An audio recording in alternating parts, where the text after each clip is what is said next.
Ação da reunião.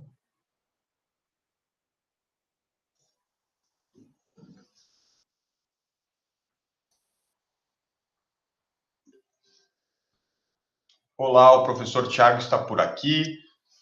Boa noite a todos. O nosso objetivo na aula de hoje é falar a respeito dos elementos acidentais do negócio jurídico. Nós, na aula anterior, já havíamos tratado a respeito da condição, e vocês sabem que para tratar de condição é preciso entender que a condição pode ser ou suspensiva, porque suspende o início dos efeitos do negócio, ou ela poderá ser resolutiva, porque uma vez realizada a condição resolutiva, ela põe fim aos efeitos do negócio.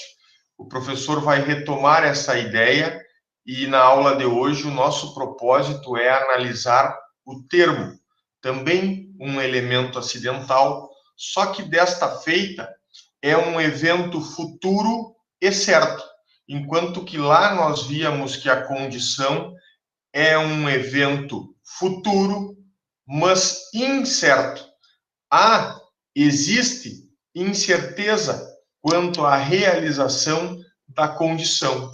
E é esse o propósito da nossa aula de hoje. Vocês vão me permitir, o professor vai fazer alguns comparativos. Sempre que estiver falando sobre o termo inicial, muitas vezes a nossa comparação se dará com a condição suspensiva, porque tanto o termo inicial quanto a condição suspensiva vão afastar ou vão suspender os efeitos iniciais do negócio jurídico. Assim como, de outro lado, tanto a condição resolutiva quanto o termo final vão por fim aos efeitos do negócio jurídico. Digo a vocês que os elementos acidentais, eles não são elementos essenciais, porque não constam no artigo 104 do Código Civil, mas as partes colocam condições, termos ou encargos nos mais variados negócios jurídicos a critério delas próprias. Se for do interesse de uma parte fazer um negócio com condição suspensiva, assim poderá ser feito. Mas se ela não quiser colocar a condição suspensiva, o negócio tem validade desde que cumpra lá a filtragem, cumpra lá os requisitos de validade do artigo 104 do nosso Código Civil. O mesmo o professor diz para o termo. As partes podem fazer um contrato sem ajustar datas para início de efeitos ou para finalização dos efeitos, ou poderão, a seu critério, estabelecer cláusulas, dizendo a data em que iniciam os efeitos. Exemplo, a locação, o aluguel, iniciará em 1º de janeiro de 2021. Assim como as mesmas partes poderão colocar, através de cláusula contratual, um termo final, uma data para a finalização dos efeitos contratuais. Então, essa locação que dei de exemplo, que tem um termo inicial 1º de janeiro de 2021, ela poderá, no mesmo contrato, fazer constar um termo final, que será 31 de dezembro de 2021. Significado lógico de que o aluguel residencial, o aluguel da casa, terá início em 1º de janeiro de 2021 e terá fim em 31 de dezembro de 2021, vigorando, portanto, por 1 ano, prazo de 1 ano para essa locação. Então, nesse início, eu já vou compartilhar com vocês uma telinha que ela será importante para que nós façamos alguns comparativos entre condição e entre termo. Mas vocês saibam que o grande diferencial entre condição e entre termo está no ponto em que a condição é evento do futuro, mas que nós não temos certeza de que vai ocorrer. Vocês ganham o carro em doação se passarem no concurso. O se passarem no concurso é uma incerteza absoluta, porque nós não podemos garantir que essa aprovação no concurso venha. Agora, quando a gente pensa no termo, o termo é evento futuro e certo.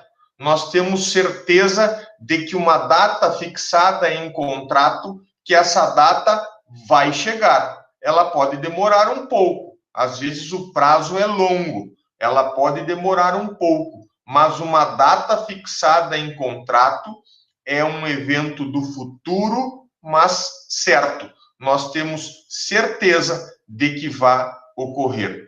Também quero aqui, falando sobre termo, dizer que é exemplo de termo a morte da pessoa natural. Por que, professor, que a morte da pessoa natural é exemplo de termo e não de condição? Pelo simples fato de que a morte é certa, é um evento do futuro, é um evento do meu futuro, do futuro de vocês, do futuro de todo mundo nesse planeta.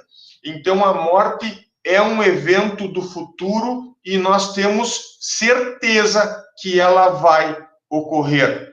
A grande incerteza está no momento. Embora nós tenhamos certeza da ocorrência da nossa morte, nós não podemos precisar o momento exato, a data exata em que a morte vai ocorrer. Entretanto, ela é sim, a morte da pessoa natural é sim um evento futuro e certo. Portanto, usem a morte da pessoa natural como exemplo de termo. Nunca usem a morte da pessoa natural como exemplo de condição. Agora vocês vão ver aqui ao lado a telinha que o professor está vendo, ó. Está aí.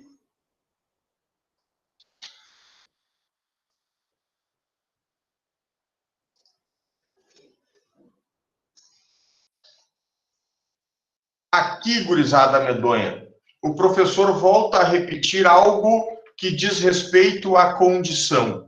Vocês já viram na aula passada, e é sempre bom repetir, que o grande ponto de estudo da condição está em compreender que a condição poderá ser ou suspensiva ou resolutiva. Vocês não compreendem o estudo de uma condição se vocês misturarem os conceitos. Lembrem-se que a condição suspensiva, ela é suspensiva porque suspende os efeitos iniciais. E lembrem que a condição resolutiva, ela é resolutiva porque ela resolve o negócio, ela retira os efeitos do negócio, efeitos esses que já vinham sendo sentidos e sendo utilizados pelas partes na vida prática, na vida real. Pois bem, a revisão que nós temos aqui é no sentido de que condição é evento futuro e incerto. Nós não temos certeza, na condição nós nunca poderemos ter certeza de que esse elemento condicional vai ocorrer. Se existir certeza da ocorrência do evento, nós estamos diante do termo. Para que nós venhamos a escrever uma cláusula de condição com a correção que se exige, nós precisaremos pensar em um evento futuro, mas que não haja, que não exista certeza quanto à sua ocorrência. E o exemplo foi por demais visto em aula, dizendo que um contrato de doação que condiciona a doação a uma aprovação na OAB. Então, só ganha o donatário o bem doado se ele cumprir a condição, que é um evento futuro e incerto, de aprovar na OAB. Dito isso, a condição suspensiva, ela se identifica na maioria das cláusulas redigidas por aí, ela se identifica pela expressão se. Faço tal coisa se ocorrer tal coisa. Então, vejam que a gente pode doar um bem se aprovar no concurso. É a ideia da condição suspensiva bloquear os efeitos inicialmente. Inicialmente, esse negócio sob condição suspensiva, ele cumpre o degrau da existência, ele cumpre requisitos de validade no plano da validade, o segundo degrau da escada pontiana, mas ele fica ali pendente ou esperando a realização desse evento futuro e incerto. Na condição suspensiva, nós não temos a imediata produção de efeitos para o negócio. Para que esse negócio produza efeitos, nós precisaremos verificar a ocorrência da condição suspensiva. Já na condição resolutiva, nós temos o inverso. A condição resolutiva, o negócio com condição resolutiva, passa pelo plano da existência, passa pelo plano da validade e, corretamente,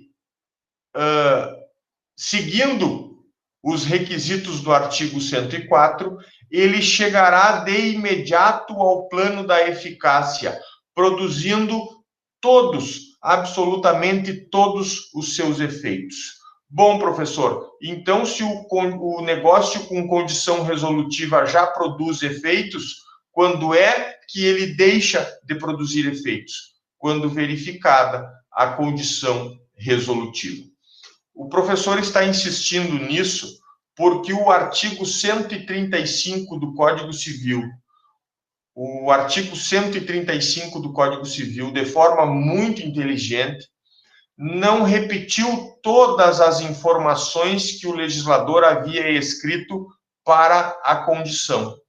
O artigo 135 simplesmente disse que é aplicável ao termo tudo o que foi dito ou tudo o que foi regulamentado a respeito da condição, naquilo que couber. Então, o professor coloca aqui ao lado o comparativo entre termo e condição, para que vocês entendam que aquilo que nós vamos estudar hoje em relação ao termo pode admitir, sim, as mesmas caracterizações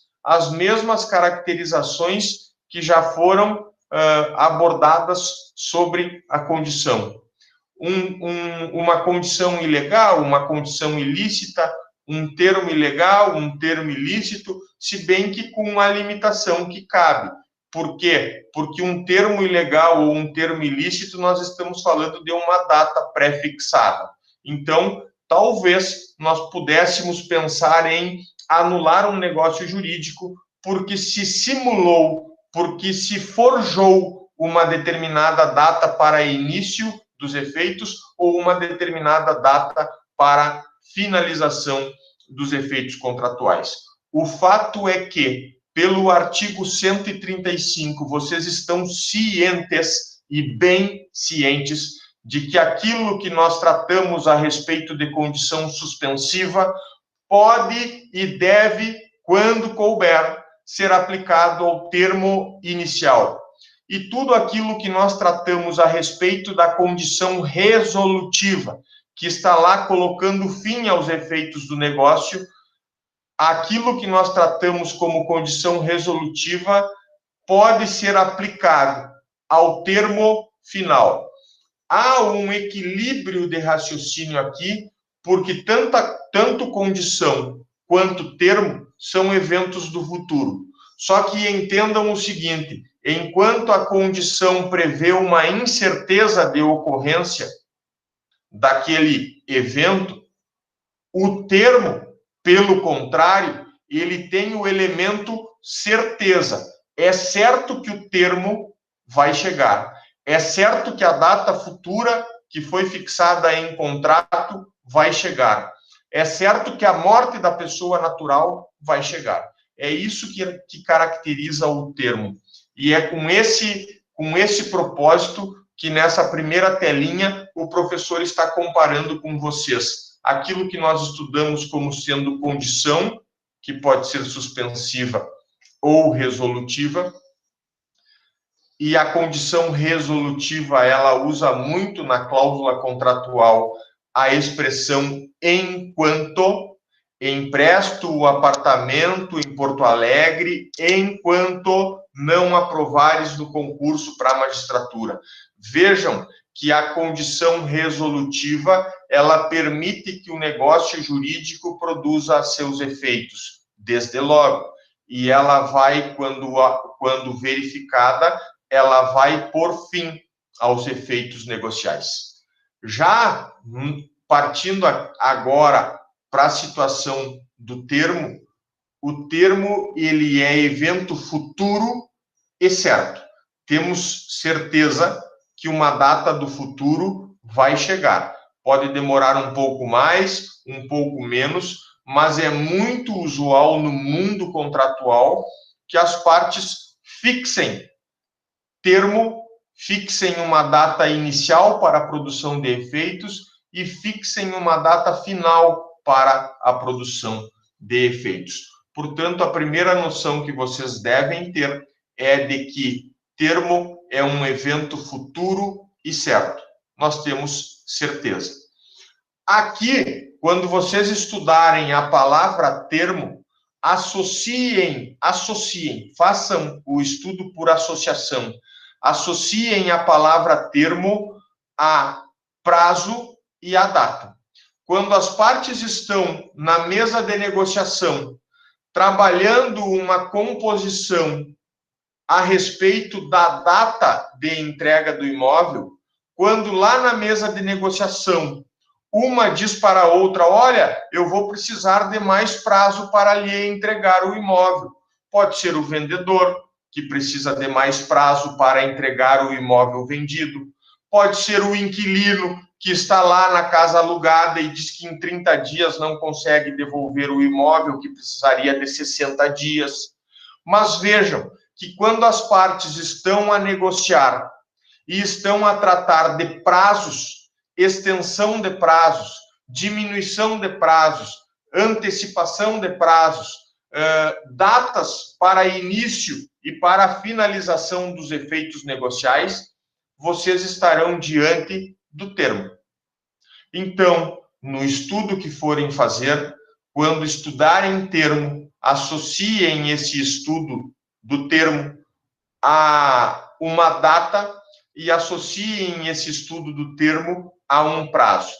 Então, vocês poderão, no mapa mental, colocar a palavra termo e, entre parênteses, data, barra, prazo, fecha parêntese, para que vocês compreendam que essas circunstâncias querem dizer a mesma coisa. Tanto é assim que o legislador não tratou da mesma forma o termo como tratou a condição. Simplesmente reproduziu. No artigo 135, tudo aquilo que está tratado para a condição pode ser aplicado ao termo. Simples assim. Professor, e então o que o legislador escreveu sobre o termo? Questões específicas de interpretação de prazos, de interpretação de datas, de fixação e contagem de prazo nos contratos em geral. Nós vamos ver que o legislador, quando falou ou abordou o termo, ele se limitou a falar estritamente o necessário. Aquilo que seria a mera repetição do que já havia se dito no tratamento da condição, o legislador não repetiu. O legislador somente disse, olha, podem aplicar o que eu disse lá para a condição, podem aplicar aqui para o termo. Ele simplesmente se reproduziu, ou se reproduziu não, se reportou, melhor dizendo. Ele se reportou ao que já havia estipulado para a condição. O estudo do termo nos lembra a data e nos lembra prazo, portanto.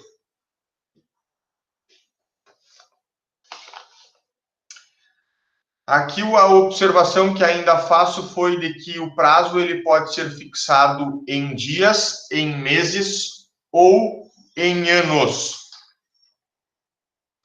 Dando sequência ao nosso estudo, pessoal, Vocês estão a perceber que no artigo 131 nós estamos começando a fazer o tratamento jurídico em torno desse elemento acidental que é o termo. O comparativo com a condição, aqui nesse momento, é inevitável. Nós precisaremos comparar termo com condição, para que vocês estabeleçam mentalmente uma distinção que existe entre esses dois institutos. Uma coisa é a condição, que obsta, na sua condição suspensiva, obsta o início dos efeitos do negócio, e outra coisa é o termo, que também obsta no início do negócio, ou pode obstar no início do negócio, os efeitos contratuais. O que mais o professor tem que dizer? O estudo do termo, assim como a condição se bipartia em duas, o estudo do termo também precisa ser bipartido.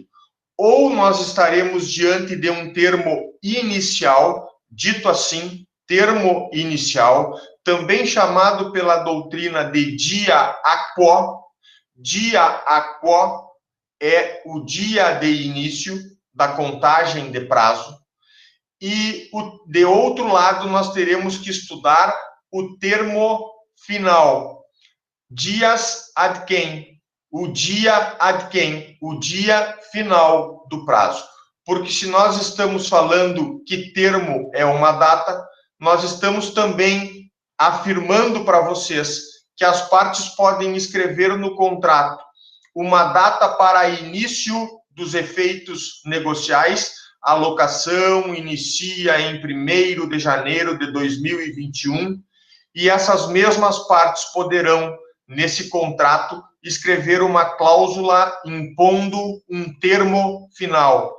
A locação finaliza em 31 de dezembro de 2021. Então, entre o termo inicial e o termo final, corre um prazo, que pode ser em número de dias, pode ser em número de meses, ou pode ser em número de anos.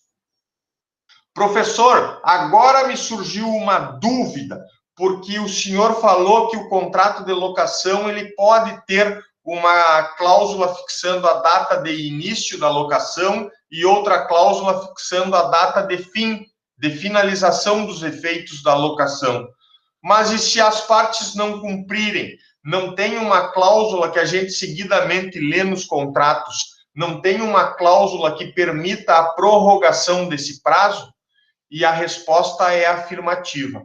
É uma técnica contratual especialmente utilizada nos contratos de locação, que vai dizer assim: não tendo as partes se manifestado de forma contrária, vírgula, o contrato se prorroga ou a locação se prorroga por prazo indeterminado. Então, há uma cláusula que torna o contrato por prazo, torna ele um contrato sem determinação de prazo. É muito comum utilizar essa cláusula contratual nos contratos de locação. Então, vejam como é o espírito do negociante. Ele inicialmente ajusta um período contratual, podem ser 24 meses ou 2 anos, como queiram, e aí ele diz: início da locação, 1º de janeiro de 21. Final da locação, 31 de dezembro de 22. Ok? Ok. Próxima cláusula. Não havendo manifestação de nenhuma das partes pelo término da locação, a locação se prorroga sem determinação de prazo. A locação se transforma em um contrato por prazo indeterminado, sem determinação de prazo. É muito, mas muito usual. Então, o que acontece em dezembro de 22? As partes podem conversar entre si, dizer: olha, chegou o fim do contrato, eu proprietário, quero o imóvel de volta. Ou o inquilino, olha, chegou o fim do contrato, eu vou lhe devolver o imóvel no fim do contrato. Ou os dois podem ficar quietos. Nem o proprietário diz que quer o imóvel de volta, nem o inquilino diz que quer devolver o imóvel. E com isso, ficando em silêncio quanto ao fim do contrato, eles permitem a incidência de uma cláusula reserva que transforma o contrato por prazo indeterminado. E então, o inquilino permanece em janeiro de 23, janeiro de 24, por quantos anos ele quiser, indo prorrogar ficar cumprindo o contrato. Ou o proprietário permanece recebendo os aluguéis e deixando o imóvel locado sem determinação de prazo. Não há propriamente, depois da prorrogação, nenhum prazo pré-fixado pelas partes. Não há esse prazo. E aí eu sei que vocês estão com uma dúvida. Professor, se o contrato tinha prazo fixado para início da locação e para final, e as partes deixaram incidir a cláusula de prorrogação por prazo indeterminado, como é que esse contrato chega ao fim agora? Pois aí vem o expediente da notificação, que poderá ser uma notificação extrajudicial. Não precisará se fazer uma notificação via Poder Judiciário, ajuizando um processo de notificação judicial, pedindo ao juiz que notifique por oficial de justiça a outra parte para que ela tome ciência que o contrato de locação está sendo encerrado. Não precisa de notificação judicial. Não precisa nem de notificação via registro público. O registro de títulos e documentos, que a gente registra a notificação e o próprio cartório vai e leva uma cópia para a parte interessada tomar ciência. Nem essa não precisa. Pode ser uma notificação impressa no nosso computador e de próprio punho assinada pela parte que vai receber essa notificação. O importante é que, se não há determinação de prazo ou de termo final, as partes só vão concluir esse contrato, só vão finalizar a eficácia desse contrato, se uma notificar a outra de que não deseja mais continuar com a locação. Essa notificação pode partir do proprietário do imóvel, que vai notificar o inquilino dizendo, olha, me entrega as chaves em 30 dias, eu preciso do imóvel para eu morar. Ou essa notificação poderá partir do inquilino ao proprietário. Inquilino esse que notifica o proprietário dizendo, olha, senhor proprietário, eu não desejo mais dar continuidade à locação e em 30 dias estou lhe devolvendo as chaves do imóvel. Vejam que, se não há prazo específico, as partes põem fim ao contrato mediante notificação, que pode ser da parte proprietária ao inquilino ou pode ser do inquilino à parte proprietária. Então, eu expliquei aqui a vocês que o termo ele tem uma dupla possibilidade de consideração. Ou ele será termo inicial, fixando o início dos efeitos contratuais, ou ele será um termo final, pondo fim aos efeitos contratuais. Antes do termo inicial chegar, nós temos que seguir os ditames do artigo 131 do Código Civil. E aí nós vamos obrigatoriamente comparar com a condição suspensiva. Atenção ao que diz o artigo 131, que vai falar do termo inicial e vai falar do direito adquirido. Vocês, então, agora estão sendo chamados a raciocinar se na condição suspensiva nós temos direito adquirido, e vocês já viram que não, já estou antecipando, vocês já viram que não, e se no termo inicial, embora esse termo ainda não tenha chegado, ele seja um evento futuro, mas certo, embora ele ainda não tenha chegado, se nós no termo inicial temos direito adquirido.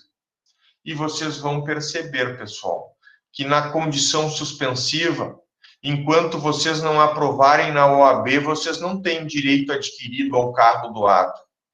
Mas vão perceber que pelo artigo 131, se foi fixada uma data inicial, uma data para início de efeitos, essa data, mesmo não tendo chegado, ela significa um termo inicial, e antes de ela chegar, as partes que já assinaram o contrato, essas partes já vão usufruir os direitos que adquiriram em decorrência do contrato assinado. Vamos à leitura do 131, que vocês vão perceber a diferença. O termo inicial suspende o exercício. Até aí tem diferença, pessoal. A suspensão, melhor dizendo, a condição suspensiva não suspende o exercício? Sim, está tudo suspenso na condição suspensiva. Se suspende o efeito negocial. Dou o carro se aprovarem na OAB. Está suspensa a doação. Não há doação enquanto não houver aprovação no concurso ou na OAB. Não há. Está suspensa a doação. E no termo inicial? O termo inicial suspende o exercício. Também, se nós marcamos como termo inicial para alocação 1º de janeiro de 2021, hoje, 29 de setembro de 2020, esse termo, esse exercício do direito está suspenso. Também, assim como na condição suspensiva, não havia propriamente direito ao bem doado, aqui no termo nós vamos falar que se suspende o exercício do direito. Só que, depois da vírgula no artigo 131, vocês verão a gritante diferença que existe. Diz assim o artigo depois da vírgula: o termo inicial suspende o exercício, vírgula, mas não a aquisição do direito.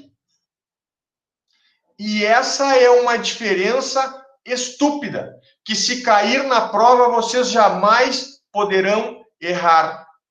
Se eu disser assim a vocês, na condição suspensiva, a parte não adquiriu o direito, isso está correto. Por que ela não adquiriu o direito? Porque a condição suspensiva ainda não se realizou. Passa no concurso primeiro, passa no exame da OAB primeiro, e depois vem buscar a chave do carro, vem buscar a chave do apartamento, ou vem entregar a chave do apartamento se for o fim de um comodato. Empresta o apartamento até passar no concurso, enquanto não passar no concurso. Então, termina o comodato e vem entregar a chave do apartamento. O fato é que na condição suspensiva, aquela que obsta o início da execução dos efeitos, nós não podemos falar em aquisição do direito. Ninguém adquire direito em um negócio sob condição suspensiva se essa condição suspensiva não se verificar. Agora, quando vocês olham o 131 do Código Civil e analisam o estudo do elemento acidental chamado termo, e especificamente o termo inicial, vocês vão ver que sim, que no termo nós já adquirimos o direito, embora suspenso esse direito. Já adquirimos o direito à locação, que só começa em 1º de janeiro de 21, mas já adquirimos o direito. Então, aquele tão sonhado imóvel que eu queria alugar, que eu tanto passava pela frente e dizia, olha, se essa casa entrar para aluguel, eu fico com ela. Essa casa me interessa muito para morar pagando aluguel. E então chega o tão sonhado dia e a casa começa a ser anunciada para aluguel.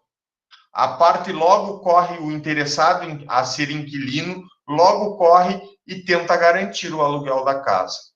E o proprietário diz assim: olha, a casa está em aluguel, eu já estou anunciando que ela está para alugar, mas o atual inquilino tem direito a permanecer lá até 31 de dezembro de 2020.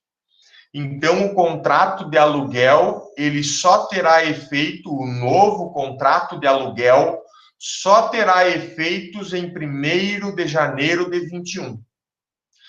Diz o inquilino, o pretenso inquilino, aquele que quer entrar no imóvel por aluguel. Me interessa. Vamos assinar o contrato de locação, inclusive eu consigo lhe adiantar o preço dos aluguéis, tanto faz aluguéis ou aluguéres. Eu vou lhe adiantar o dinheiro dos aluguéis e o senhor assina o contrato comigo, que eu já quero reservar, eu já quero garantir, eu já quero adquirir esses direitos contratuais. Então, vejam que no termo, pessoal, embora o termo inicial suspenda os efeitos inicialmente, mesmo assim, o direito já está garantido contratualmente. E aí eu só repito uma coisa que talvez esteja passando despercebida. O contrato faz lei entre as partes. O contrato obriga a quem o assina. Só que, se for um contrato prevendo um negócio como o exemplo da doação, com condição suspensiva, esse contrato, embora obrigue sim, ele não dá inicialmente direito adquirido a ninguém. As partes que o assinam ainda não podem falar em direito adquirido, na condição suspensiva. Mas no termo inicial, as partes podem e devem falar em direito adquirido. Uma vez assinado o contrato de locação, cuja data ou termo inicial é 1º de janeiro de 21, assinado esse contrato, as partes devem se submeter fielmente aos termos contratuais. Quem prometeu pagar aluguel antecipadamente, que o pague. E quem prometeu passar a posse ou entregar as chaves da casa em 1º de janeiro, que espere chegar 1º de janeiro de 21 e entregue as chaves da casa. Mas os direitos negociais já estão adquiridos. Vejam que a gente falou muito lá na LINDB de direito adquirido, e eu dizia para vocês, lei nova não pode voltar ao passado e não pode prejudicar direitos que as partes já tenham adquirido com base na lei velha. Eu dizia isso para vocês lá. Agora, eu estou dizendo que direito adquirido também se adquire por força contratual. Que o contrato, sim, é lei entre as partes. E sendo lei entre as partes, ele obriga o proprietário a seguir o que está no contrato e não ceder a pressões de outros pretensos inquilinos que chegam depois e dizem: se o senhor quer alugar por R$2.000, olha, eu lhe pago 3.000 e fico com o imóvel. A resposta só pode ser uma. Eu, proprietário, já assinei o contrato de locação com o inquilino e não posso mais negociar este objeto como locação, negociar essa casa em locação, antes de terminar o contrato com o inquilino que já assinei contrato.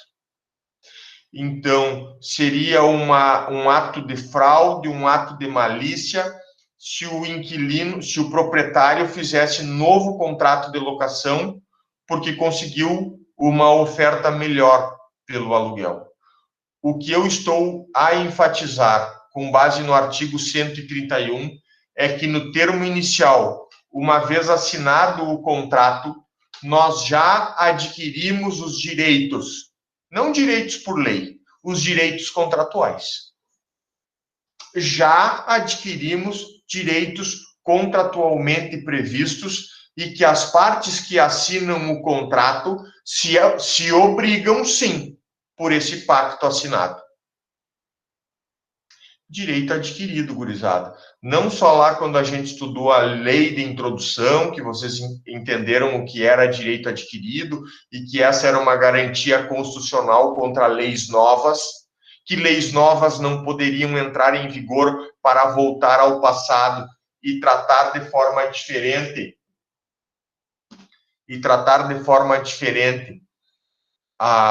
aquilo que a lei velha já tinha dado como direito, retirando das pessoas esse direito.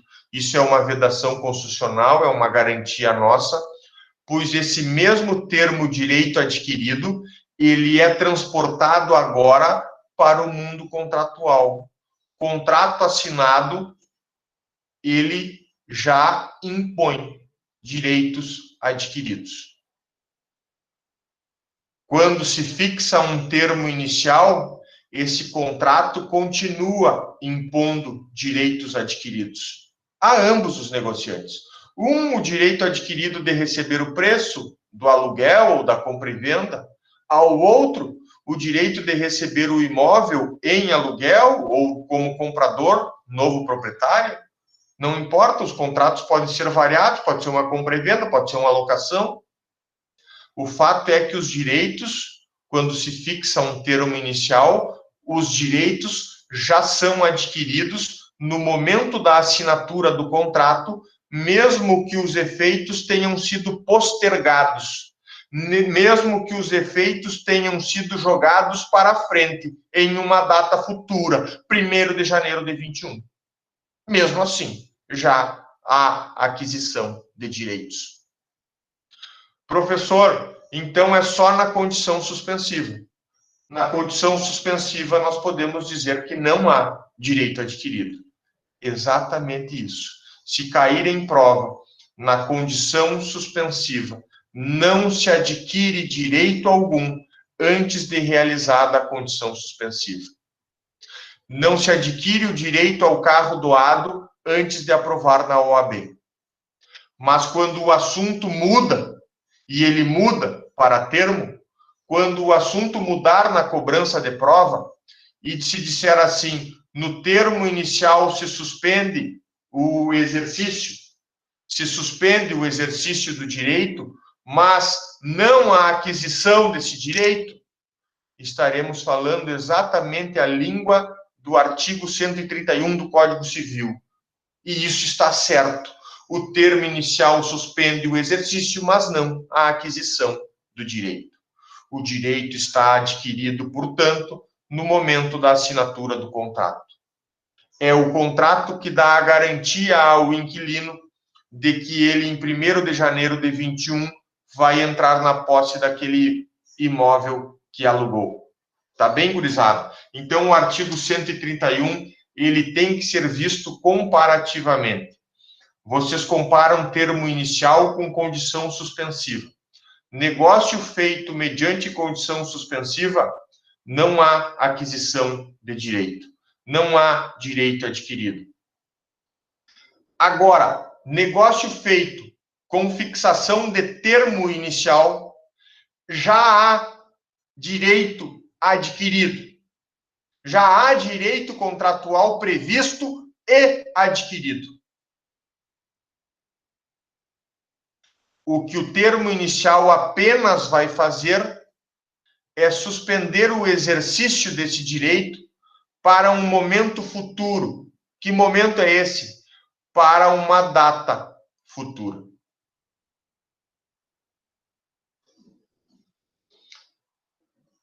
Professor, o senhor falou que morte é exemplo de termo inicial no caso do testamento. Como é que funciona no testamento? Também há uma suspensão do exercício do direito, mas já se adquire o direito. O raciocínio é o mesmo. O 131 se aplica no caso do testamento. O testamento passa pelo plano de existência, passa pelo plano de validade com correção e fica aguardando um evento futuro e certo, que é a morte do testador. Se ele não for revogado, ouçam bem, antenem os ouvidos. Se ele, testamento, não for revogado, ele sim está a suspender o exercício dos direitos previstos ali. Mas já há aquisição de direito.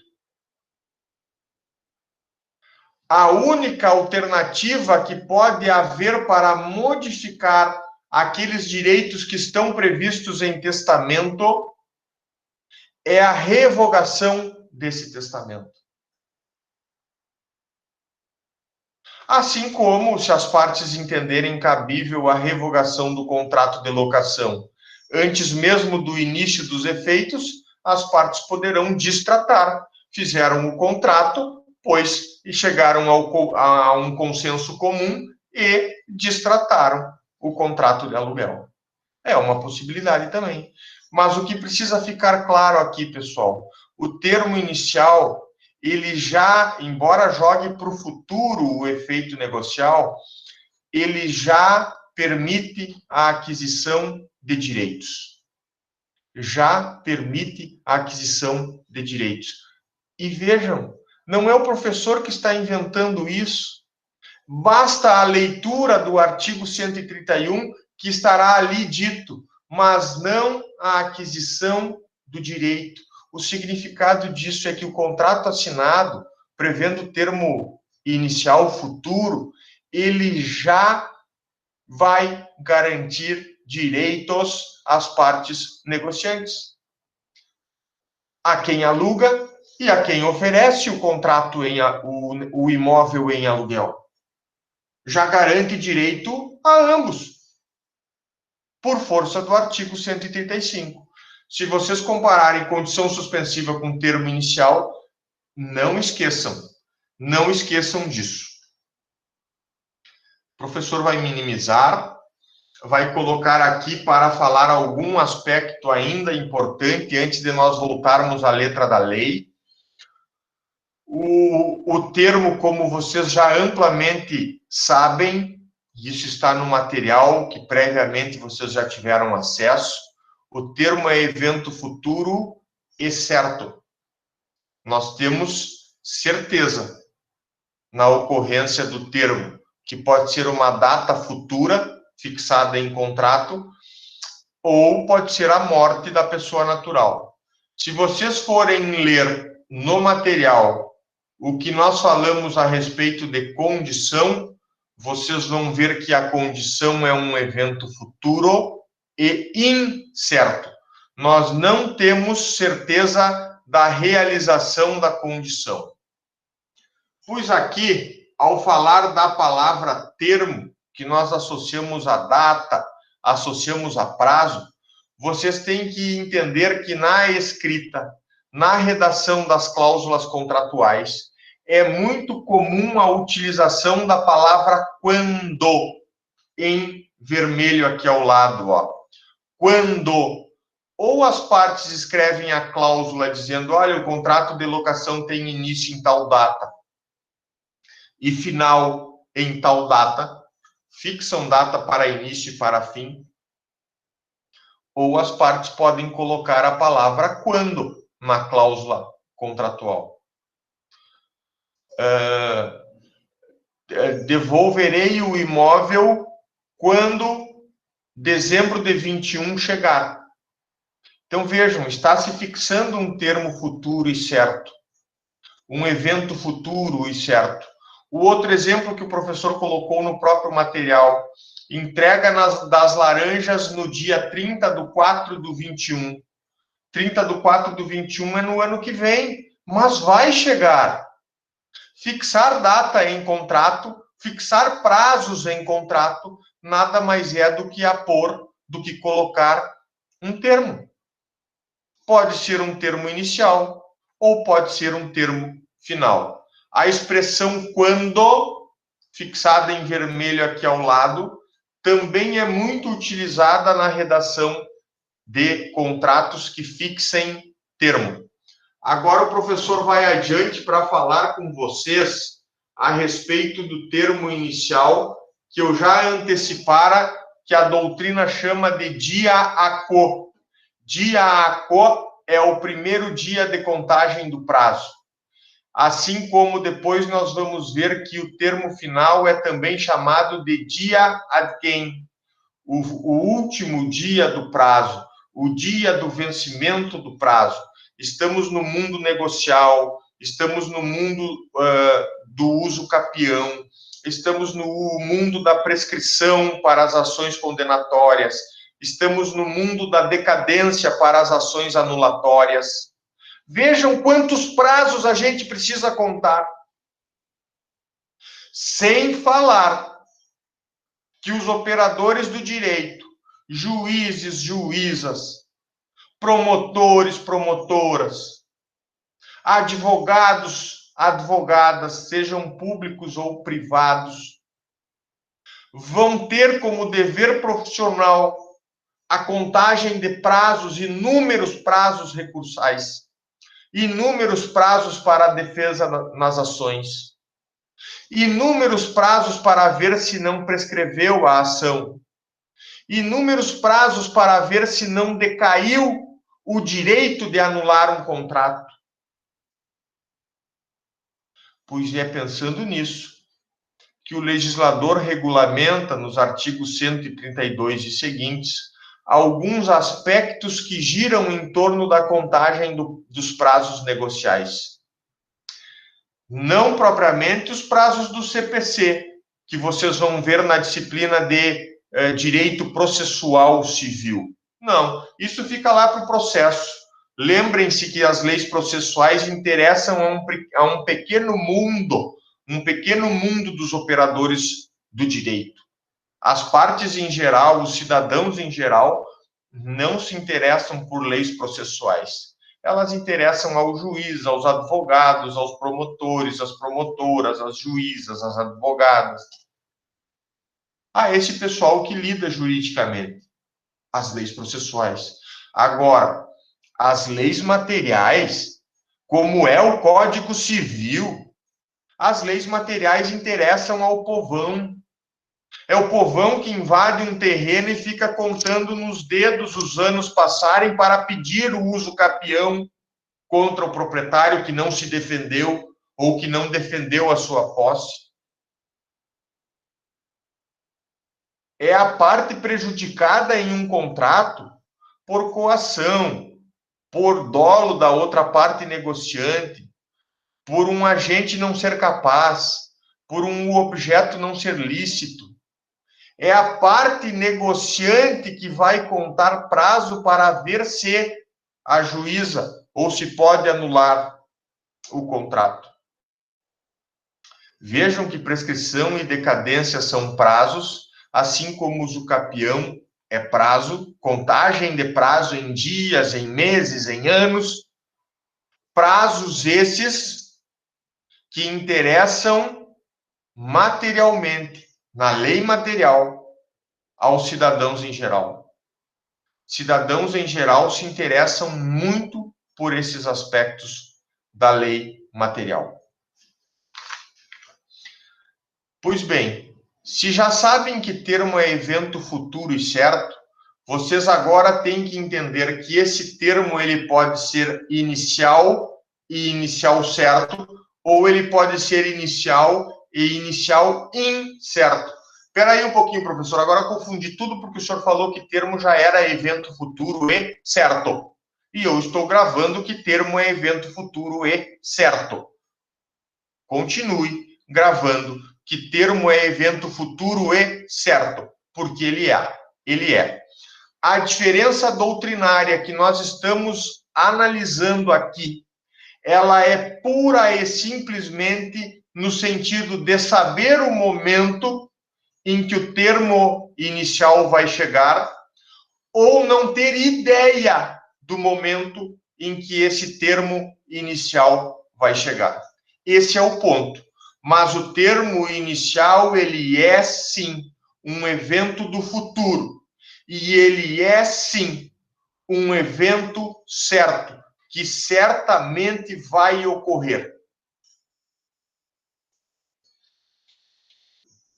Diferença está que, quando nos contratos a gente coloca uma data para início de efeitos, data 20 de maio de 21, coloca-se uma data expressa no contrato para início dos efeitos. Nós estamos diante de um termo inicial certo. A data fixada em contrato torna o termo inicial certo, com um dia específico para que esse efeito contratual comece a ser produzido. De outro lado, se nós formos para o termo inicial incerto, vocês estarão cientes de que é aqui que nós usamos a morte da pessoa natural para fixação. O exemplo categoricamente a ser dado é o do testamento, que vocês já sabem de cor e salteado, que o testamento é um documento existente e válido, e ele está no degrau da validade sem subir para o degrau da eficácia, à espera de uma ocorrência futura. A morte do testador. Agora, vocês vão querer me convencer que a morte do testador é uma condição suspensiva? Não vão me convencer. Aliás, não vão convencer a ninguém. Vai virar piada. Por quê? Porque a morte tem o seu elemento de certeza. Ninguém ficou para contar história de que, olha, eu vivo há 500 anos, eu já estou aqui nesse mundo há 500 anos e ainda não morri, e acho que nunca vou morrer. Ou estou aqui nesse mundo há 2000 anos e não vou morrer. Bom, se não há uma santa pessoa humana que possa dizer que viveu e que vive eternamente, nós temos que reconhecer que a morte da pessoa natural é um termo. E é um termo porque é um evento futuro e certo. Certeza de que vamos morrer.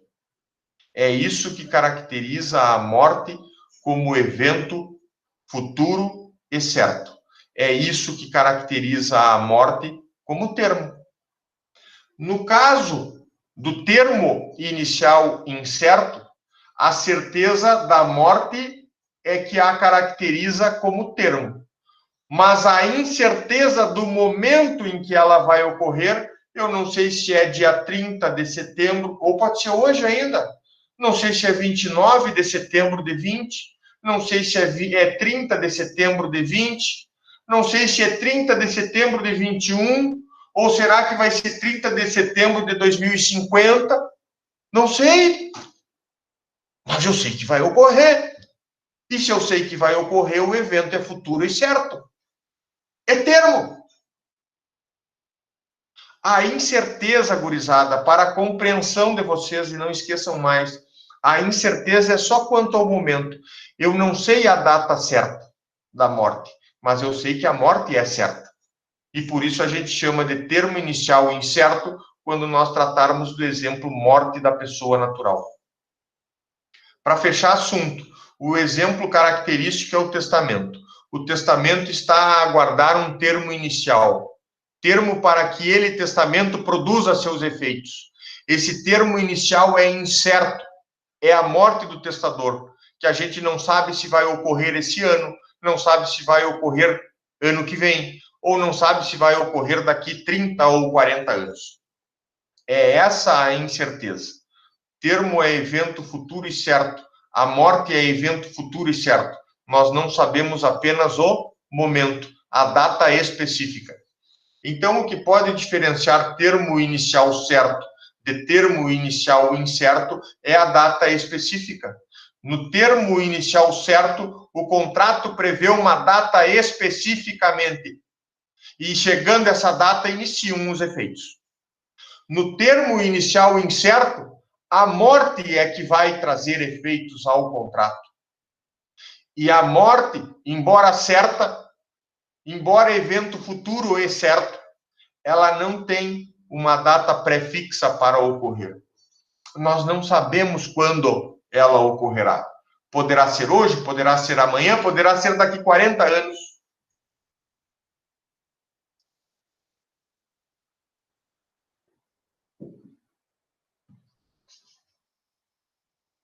É isso. É isso. Então, gravem que o termo inicial incerto é a morte da pessoa natural no testamento. Agora, o segundo ponto que o professor precisa analisar está no termo final, ou dia ad quem, o dia do final do prazo. É uma data fixada em contrato, ou também pode ser a morte da pessoa natural. É uma data fixada em contrato para, por fim, para finalizar os efeitos negociais. Então, nós podemos, no termo inicial, pensar em uma data para início dos efeitos, e agora, no termo final, nós pensamos em uma data para fim dos efeitos. O termo final, ele pode ser certo ou pode ser incerto. Nós estamos a discutir a mesma situação do termo inicial certo e do termo inicial incerto. Termo final certo é quando no contrato se coloca uma data específica para fim dos efeitos. A locação que inicia lá em 1º de janeiro de 21 terá término em 31 de dezembro de 21. Um ano, portanto. Mas estamos fixando termo inicial, uma data, termo final, uma data. São termos inicial e final, são termos certos.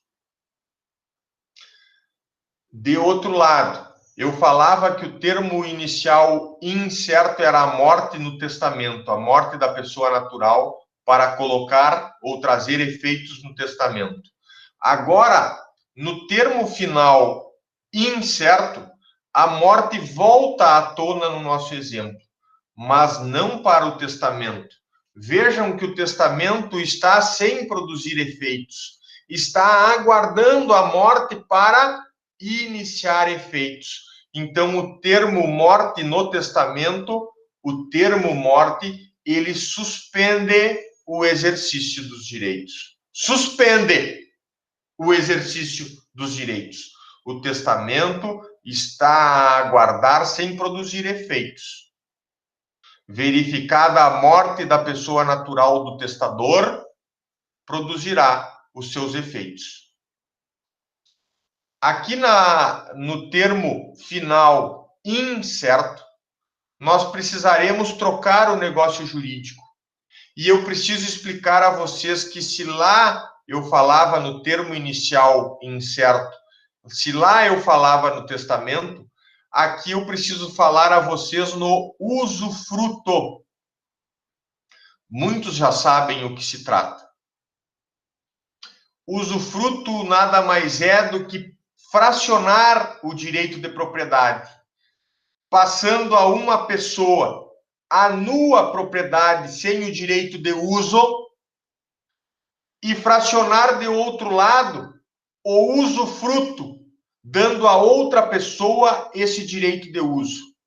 Professor, então o que é usual? A propriedade se reunir em uma única pessoa, que tenha o direito de gozo, de fruição, de utilização do bem, não é isso? O comum é que a propriedade plena, ela se reúna e que a pessoa proprietária tenha o direito de usar a coisa também. Mas, no caso do usufruto, há um fracionamento dessa ideia. Há alguém que fica com o usufruto e, portanto, o direito de usar o bem, mesmo não sendo mais seu. E, de outro lado, há a pessoa do nuproprietário, que mesmo sendo proprietário do bem, não tem direito de uso sobre esse patrimônio. Professor, qual é a característica, como é que se usa isso na vida prática, na vida das pessoas?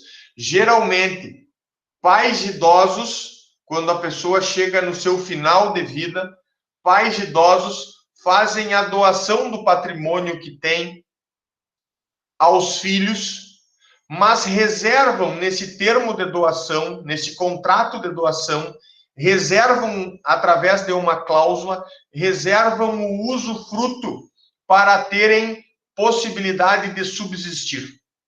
Então, o veterano pai e a veterana mãe, já avós velhinhos, eles resolvem doar todo o seu patrimônio, mas reservam o usufruto, se não de tudo, ao menos em parte, porque a própria legislação veda que uma pessoa doe todo o seu patrimônio sem reserva de parte para a sua subsistência. O usufruto compõe bem, compõe corretamente essa reserva de parte para a subsistência. Doa-se, portanto, a nua propriedade aos herdeiros e os velhinhos ficam com o usufruto. Geralmente se estabelece usufruto vitalício. Pode ser usufruto temporário, mas o mais comum que vocês vão encontrar na prática negocial é o casal velhinho doando o seu patrimônio ainda em vida, mas doando a mera nua propriedade, reservando a si o direito de usufruto, de forma vitalícia. Professor, o que significa a palavra vitalícia? Até a morte. O usufrutuário, portanto, não é mais proprietário daquele patrimônio, mas reserva o direito de usar aquele patrimônio até a data da sua morte. Professor, então o que acontece no dia da morte dos usufrutuários? Vamos pensar que o casalzinho que doou morreu no mesmo dia. O que acontece no dia da morte dos usufrutuários? Chega-se ao termo final incerto do usufruto. Vejam que no testamento nós tínhamos termo inicial incerto. O testamento não produzia efeitos à espera da morte. Aqui no usufruto, o termo é final incerto. O usufruto produz todos os seus efeitos em vida, dando aos negociantes o direito de usar a coisa doada. Só que esse usufruto chega ao fim, tem o seu termo final de efeitos, e é um termo final incerto, com a morte dos usufrutuários. Verificada a morte do usufrutuário, extingue-se desde logo o usufruto. E então aqueles que tinham a mera nua propriedade e não podiam usar o bem, depois da morte dos usufrutuários, reúnem novamente a propriedade plena e podem sim usar o bem.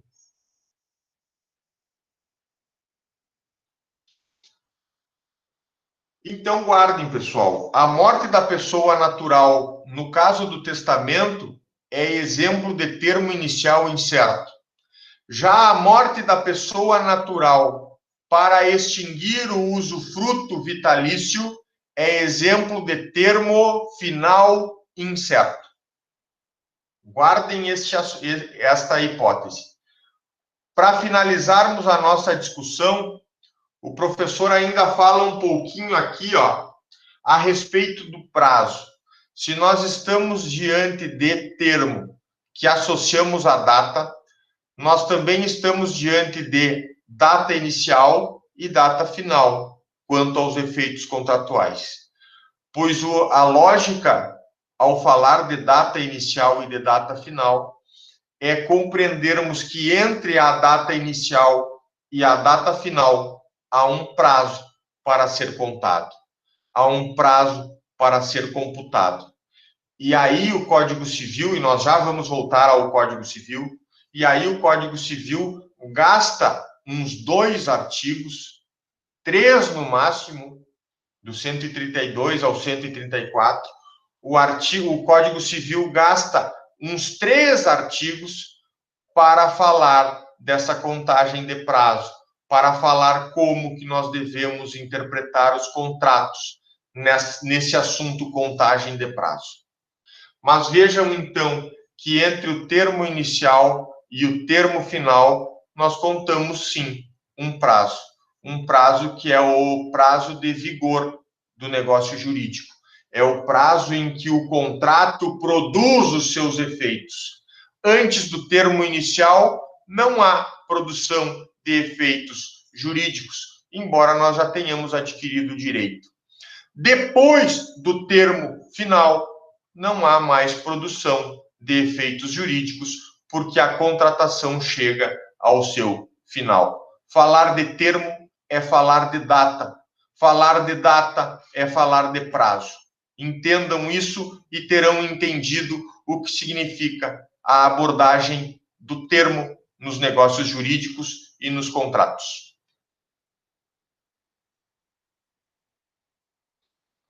Rapidamente aqui o professor tem que dizer alguma coisa sobre termo legal e termo convencional. Como o próprio nome já diz, termo legal é um prazo fixado em lei. O inventariante, no caso do exemplo ali, o inventariante assume a função e tem prazos legais para cumprir. Vejam que a própria legislação impõe esses prazos à pessoa que assume o inventário para administrar esse inventário em nome de todos os herdeiros. De outro lado, nós temos que pensar na fixação de termos convencionais. Os termos convencionais, eles são fruto da escritura de contratos. A escritura, que vocês sabem, pode ser particular no nosso escritório, ou ela pode ser por escritura pública no tabelionato de notas. Poderia se dar até verbalmente. O problema do verbal é como provar. Será que a testemunha vai ser suficientemente necessária para provar o negócio, para provar a fixação do termo inicial, para provar a fixação do termo final? Geralmente não. A ideia é provar com documento escrito. No mínimo um contrato particular, mas por vezes, conforme exigência da própria lei, teremos que fazer por escrito público, por escritura pública.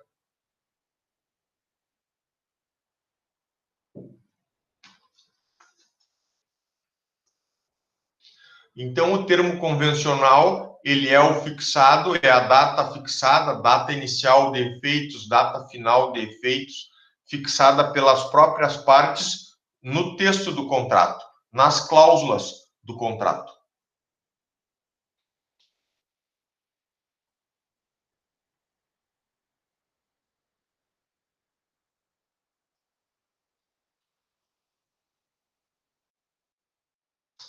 O professor volta aqui agora ao Código Civil. Nós vamos chegando ao final da nossa aula, abordando os artigos 133, 132, melhor dizendo, 132, 133, 134 e finalizando novamente com o repeteco do 135.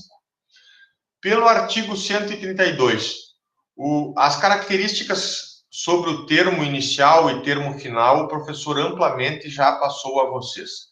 Eu estou satisfeito com essa ideia, se vocês a absorveram, de que o termo ele é ou inicial ou final, ou o contrato pode fixar termo inicial e termo final, e entre eles há um prazo para ser cumprido. Pois bem, o artigo 132, ele vai servir de bengala ele vai servir de apoio para a contagem desses prazos. Se nós temos termo inicial e nós temos termo final, nós também teremos que saber contar prazos. Vejamos o que diz o artigo 132 na sua literalidade. O caput diz assim: salvo disposição legal ou convencional em contrário, computam-se os prazos, excluído o dia do começo e incluído o dia do vencimento. Uma prática muito usual também lá na legislação processual, que conta prazos para se defender, prazos para recurso. Lá na legislação processual também se dá a contagem assim, com a exclusão do dia do começo e com a inclusão do dia do vencimento. Então, se o início da posse começou hoje, ou se o início do prazo de decadência começou hoje, eu vou contar o dia 1 amanhã. Eu excluo o dia de hoje. Hoje é o início. O primeiro dia vai ser após passarmos um dia inteiro de posse, após passarmos um dia inteiro tendo o prazo de decadência. Então, no dia seguinte, é o primeiro dia do prazo a ser contado. Excluímos o dia de origem, o dia de início do prazo.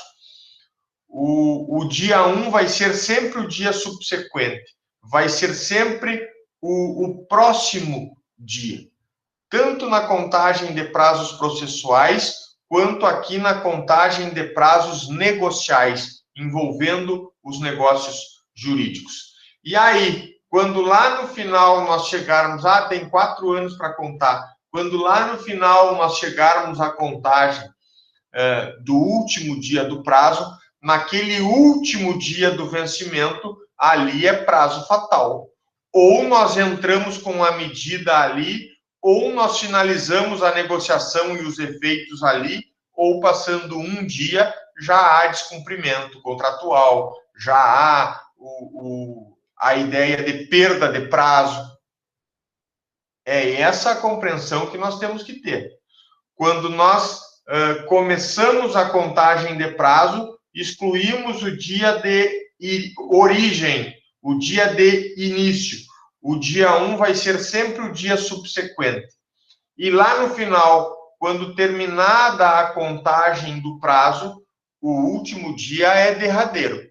Ou a gente usa o último dia para os fins de direito, devolve as chaves da locação, ou no dia seguinte a gente já está descumprindo o contrato.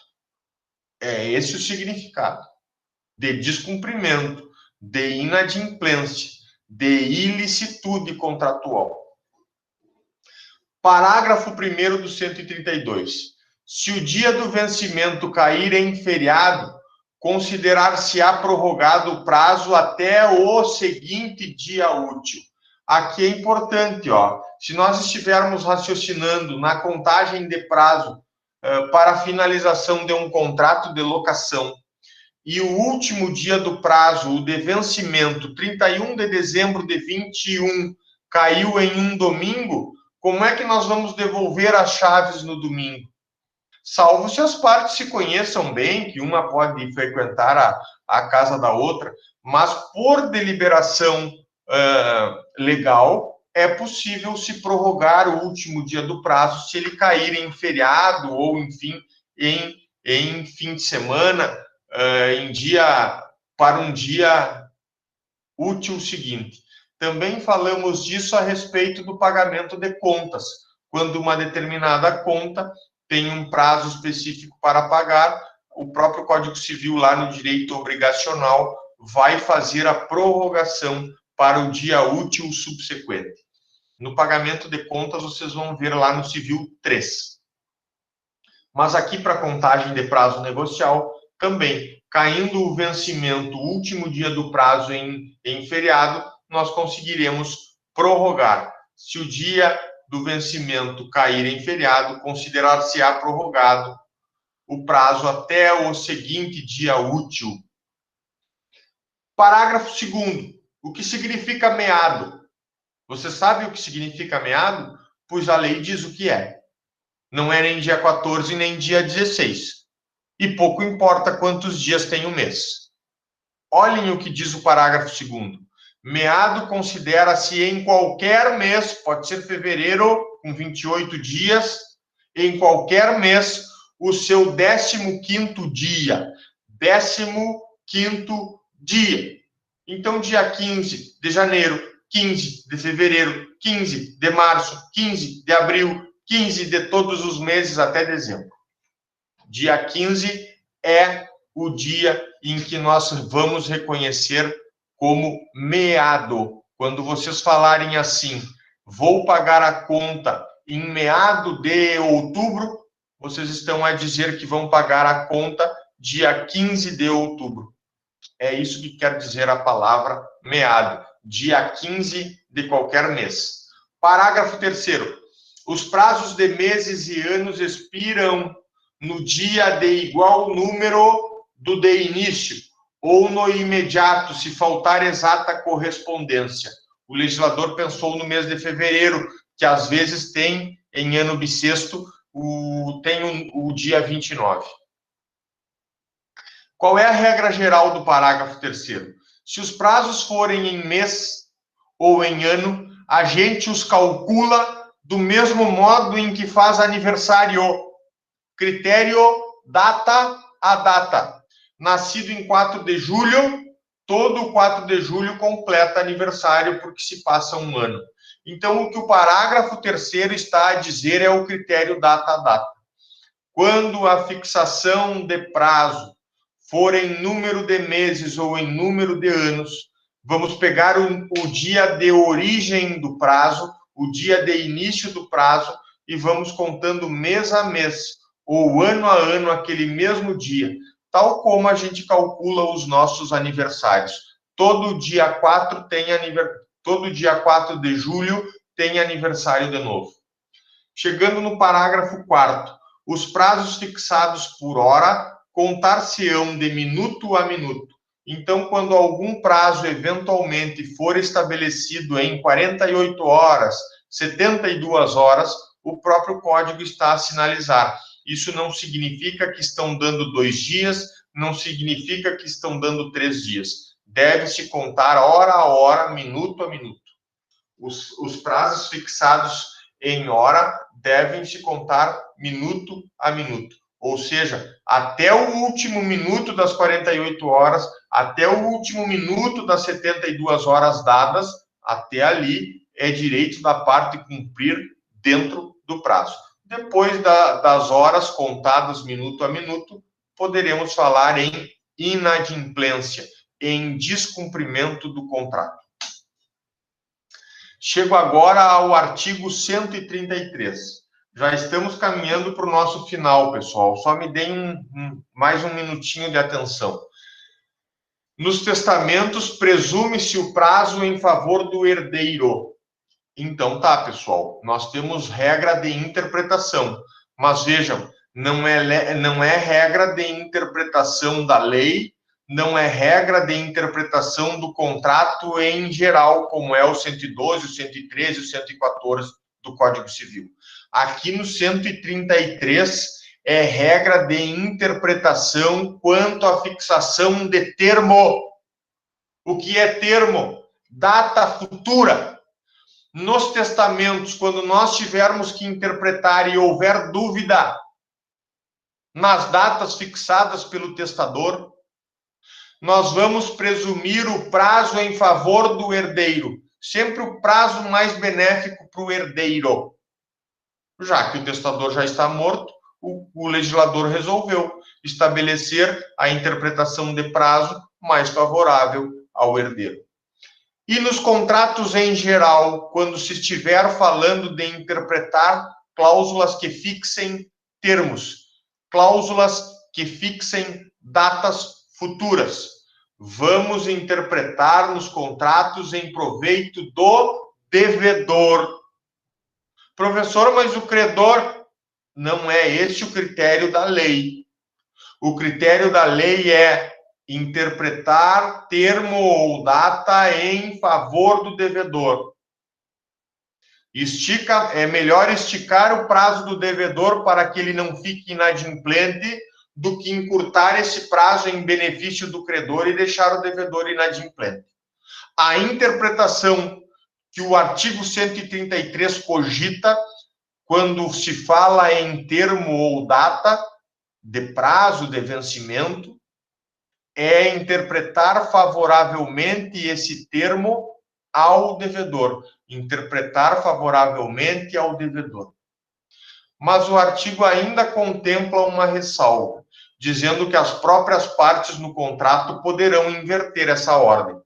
Salvo quanto a estes, os contratos, salvo quanto aos contratos, não está falando de testamento, salvo quanto aos contratos, se do teor do instrumento ou das circunstâncias resultar que se estabeleceu a benefício do credor ou de ambos os contratantes. Então, ler o contrato entendendo que lá no próprio contrato deve-se beneficiar o credor ou deve-se ler pensando em ambos os contratantes. É uma ideia, a do 133, de interpretação. Interpretação exclusivamente prevista para cláusulas contratuais que fixam prazos. Prazos nos testamentos, regra geral interpretada em favor do herdeiro. Cláusulas que fixem prazos em contratos, regra geral interpretada em favor do devedor. Salvo alguma exceção que o próprio contrato venha a prever. Chegamos ao artigo 134. Os negócios jurídicos entre vivos, sem prazo, sem termo inicial, sem termo final, são exequíveis, são executados, são cumpridos. Quando? Se não tem termo inicial e não tem termo final, não vamos cumprir nunca. O que diz o 134? Os negócios jurídicos entre vivos sem prazo são exequíveis desde logo. Agora. Imediatamente agora. Se nós não fixarmos, porque elemento acidental, eu disse a vocês, é uma faculdade. Se nós não fixarmos em contrato termo inicial ou termo final, o artigo 134 nos socorre. E nos socorre para dizer, vamos interpretar nos contratos entre vivos, esses que são para produzir efeitos entre as pessoas que estão vivas durante a vida dos negociantes. Nós já estudamos a classificação dos negócios lá. Nesses negócios sem prazo, nesses negócios em que as partes não fixaram termo inicial ou final, são exequíveis imediatamente, são executados desde logo, têm efeitos e vão para o terceiro degrau da escada pontiana imediatamente. É isso que o 134 está a nos pedir na interpretação de termo. E aí, o professor precisa falar do salvo. Depois da vírgula tem o salvo. Salvo se a execução tiver de ser feita em lugar diverso ou depender de tempo.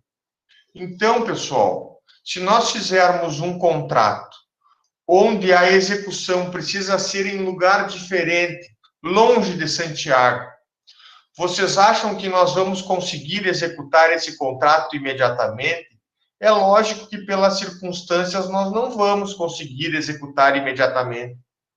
Vai demandar um certo prazo para o cumprimento em outra localidade, em outro município, muitas vezes em outro estado. E aí, as partes, em regra, ajustam prazo para a entrega. Mas, se não ajustarem, esse é um contrato que se qualifica, que se caracteriza como não exequível imediatamente. Vai demandar tempo, porque a execução precisa ser em outro lugar. Assim como, na partezinha final lá, depender de tempo, não adianta eu negociar a safra de maçãs nas minhas macieiras, não fixar data futura para a entrega da safra, e o comprador, o outro negociante comprador, vir me exigir a entrega das maçãs imediatamente. Diz, olha, o senhor me vendeu a safra de maçãs, não houve fixação de prazo, e então, conforme o 134, execuível desde logo, imediatamente, eu quero as minhas maçãs. Aí eu olho como vendedor, eu olho para o comprador e o convido para dar um passeio no meio das minhas macieiras e mostro a eles que as maçãs estão desse tamanho aqui, ó, e que elas precisam chegar desse tamanho aqui para eu fazer a entrega. E então vocês estão entendendo que alguns contratos, mesmo sem fixar termo inicial ou termo final, mesmo sem fixar prazo para a entrega de safra, mesmo assim, eles vão demandar tempo. Eles vão demandar tempo para o amadurecimento da colheita, por exemplo. Tá bem? Acabei de ouvir o sinal lá na URI, o professor vai encerrando a aula, dizendo que o 135 nós já amplamente dissemos, e eu só repito, tudo aquilo que nós estudamos na aula passada a respeito de condição suspensiva pode ser aplicável ao termo inicial. E tudo aquilo que nós estudamos na aula passada em relação à condição resolutiva pode ser aplicado ao termo final. Eu vou encerrando a nossa aula de hoje. Muito obrigado pela atenção de vocês. O professor vai encerrar a apresentação. Vamos parar de gravar a aula e eu fico à disposição.